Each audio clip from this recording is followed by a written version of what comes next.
अस्सलाम वालेकुम।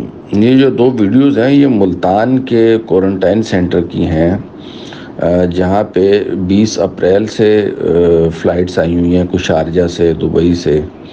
और वहाँ पे इन लोगों ने इनको रखा हुआ है बग़ैर ना कोई इनके टेस्ट वगैरह किए हैं, और टेस्ट किए हैं तो किसी को रिपोर्ट नहीं आई है। और मतलब जो है ना, बड़े बुरी हालत में ये लोग वहाँ पे टाइम गुजार रहे हैं। जबकि लाहौर में और पेशावर में, दीगर शहरों में फ़्लाइट आई और 2 से 3 दिन में वो लोग जिनके मतलब टेस्ट करवा के रिलीज़ करते जा रहे हैं।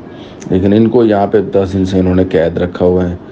और दूसरा ये है कि कोई रिस्पांस नहीं है। वहाँ के जो एडिशनल डिप्टी कमिश्नर हैं, जनरल कमर साहब हैं, तो उनको फ़ोन किया तो वो भी नहीं फ़ोन उठा रहे।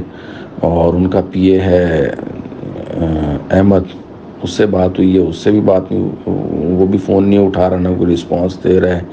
और इसी तरीके से वहाँ के जो फोकल पर्सन हैं कोरोना के हवाले से मुल्तान के, उनसे बात हुई है तो वो भी ना फ़ोन उठा रहे हैं, ना बात का जवाब सही से दे रहे हैं। वो एक दूसरे को भेज रहा है, दूसरा तीसरे को भेज रहा है। पागल हो गए हैं आवाम।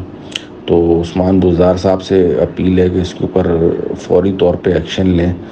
जबकि इमरान खान साहब ने तो ये कहा है कि बैरून मुल्क से जो आए हुए उन्हें 24 घंटे के अंदर अंदर टेस्ट करके रिलीज़ किया जाए। तो ये तो सरेआम धज्जियाँ उड़ाई जा रही हैं मुल्तान में। और ये शाह महमूद कुरैशी उसके साहब का बाद जो बंदा है रिलीज किया वो जाए, शहर है। लेकिन कुछ भी नहीं। 7 दिन हो गया।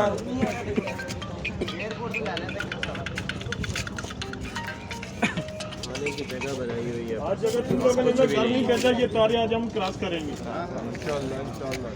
बस में ये बॉर्डर क्रॉस मारता जो गोली मारता गाड़ी चलाओ। हमने लाखों रुपया भेजा है पाकिस्तान, हम ओवरसीज है, ठीक है। इमरान खान साहब कहते हैं कशकोल उठा के ओवरसीज इमदाद दो। ये हालत है ओवरसीज की। बुलाओ ना डीसी साहब को बाहर। डीसी साहब कौन सी रिपोर्ट बन रही है भाई? 5 दिन हो गया। हमने कोई फांसी नहीं लगा दी। 7 दिन मरने। हमारी बात सुनो, यहाँ किसी ने किसी को गाली नहीं दी, किसी ने किसी को धक्का नहीं